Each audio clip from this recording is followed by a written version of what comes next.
Hello, good morning, students. Welcome to my class.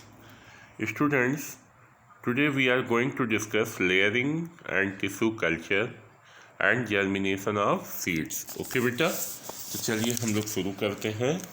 Layering. In some plants like raspberries, the stem can be bent and buried in the soil around the plant.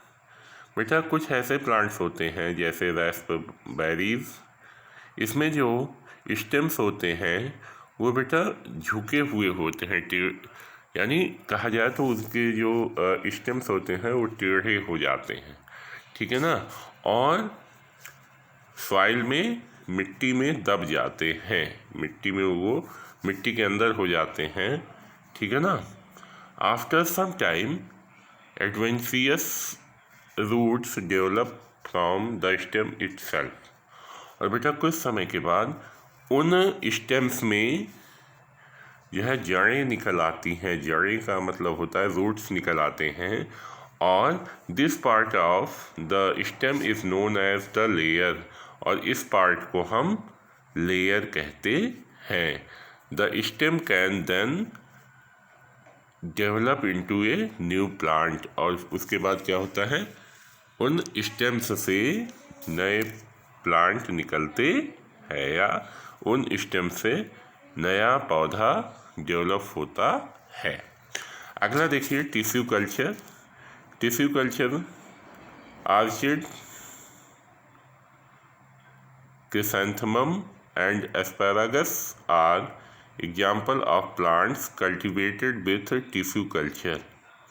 Orchids, chrysanthemum और asparagus जो है ये ऐसे plants के example हैं जिन्हें tissue culture के द्वारा उगाया जाता है. This technique is advance. ये टेक्निक क्या है, एडवांस टेक्निक है. Tissues scraped from the parent plant is placed in special growing medium in A lab. बेटा जो पेरेंट प्लांट से कुछ टिश्यूज को निकाल करके, ठीक है ना, कुछ ऊतकों को निकाल करके, जिसको हम जैसे कहते हैं कोशिका या ऊतक, ठीक है ना, ये प्लांट का बहुत छोटा पार्ट होता है, ठीक है. उन टिश्यूज को निकाल करके लैब में स्पेशल ग्रोइंग मीडियम में रखा जाता है, जैसे जार में रखा जाता है. और this tissue is nourished with the nutrition until new plants are produced. और इन टिश्यूज़ को पोषक तत्व दिए जाते हैं, नरिशमेंट दिया जाता है जब तक कि वो नया पौधा ना बन जाए. क्लियर हुआ, ठीक है ना. इसे कहते हैं टिश्यू कल्चर. अब हम बात करते हैं जर्मिनेशन ऑफ सीड्स की. चलिए देखिए, When the seed finds a new location in the soil, it can begin germination. बेटा जब कोई भी सीड जो है एक नया लोकेशन यानी नए स्थान पर जाता है, ठीक है, मिट्टी में नए स्थान पर जाता है, हाँ, तो वो उगना शुरू हो जाता है. उगना शुरू होने का मतलब आप फिगर में देखिए, जैसे आप चना, हमारे घरों में चना होता है ना, चने को लीजिए और उसको पानी में 2 दिन तक रखिए, ठीक है ना. फिर उसको कॉटन के क्लॉथ में, सूती कपड़े में बांध कर रख दीजिए, ठीक है. आप देखेंगे कि उसमें से एक रेशे जैसा पदार्थ निकलता है.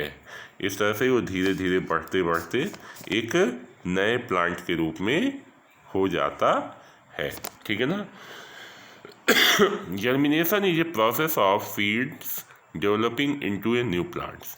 जर्मिनेशन क्या होता है बेटा, जर्मिनेशन एक ऐसा प्रोसेस है जिसमें सीड जो है एक नए प्लांट के रूप में डेवलप हो जाता है.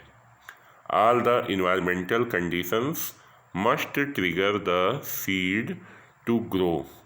जो सारे इन्वायरमेंटल कंडीशंस होते हैं बेटा, वो सीड्स को पुश करते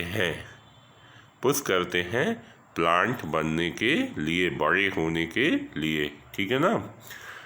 this includes how deep the seed is planted.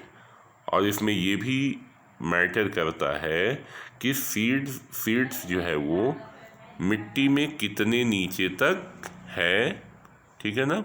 आगे मिट्टी में कितने नीचे तक है, वाटर अवेलेबिलिटी क्या है, ठीक है ना, उसको पानी मिल रहा है कि नहीं मिल रहा है, और टेम्परेचर उसको मिल रहा है कि नहीं मिल रहा है। इन सब बातों पर डिपेंड होता है किसी भी प्लांट्स का डेवलपमेंट। ओके, किसी भी प्लांट का डेवलपमेंट 3 बातों पर डिपेंड होता है बेटा।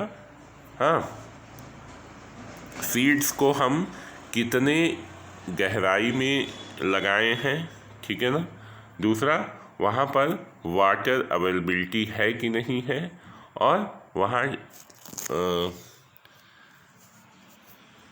अकॉर्डिंग टू द प्लांट वहाँ पर टेम्परेचर है कि नहीं है। ये सारी चीज़ें डिपेंड होती है।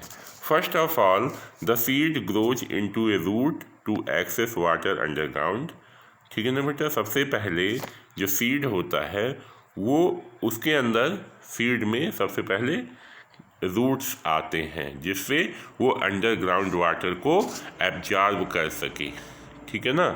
रूट्स के बाद next the shoots are growth above the ground. बेटा उसके बाद शूट्स आते हैं। शूट्स का मतलब होता है वो ज़मीन के ऊपर उसके डेवलपमेंट होने लगता है। बिगिन टू अपीयर, दिखाई देने लगता है कि वो मिट्टी से बाहर आ गया है। रेसे जैसा स्ट्रक्चर आता है, आप इसमें फिगर में देखिए। अगला है the seed sends a shoot towards the surface where it will grow leaves to harvest energy from the sun. और बेटा उस सूट में क्या होता है, लीव्स आने शुरू हो जाते हैं, पत्तियाँ आनी शुरू हो जाती हैं। और पत्तियों का काम क्या है, सन एनर्जी को, सनलाइट को एब्जॉर्ब करना। देखो सनलाइट भी ज़रूरी है, वाटर भी ज़रूरी है, सारी चीज़ें ज़रूरी हैं। तो सबसे पहले उसमें वो रूट्स का डेवलपमेंट होता है जिससे वो अंडरग्राउंड वाटर को एब्जॉर्ब करें। फिर क्या होता है, उसमें शूट्स डेवलप होते हैं जो ज़मीन के ऊपर दिखाई पड़ते हैं, और फिर उन शूट्स में लीव्स डेवलप होती हैं जिससे वो सनलाइट को अब्जॉर्ब कर सके। क्लियर हो गया।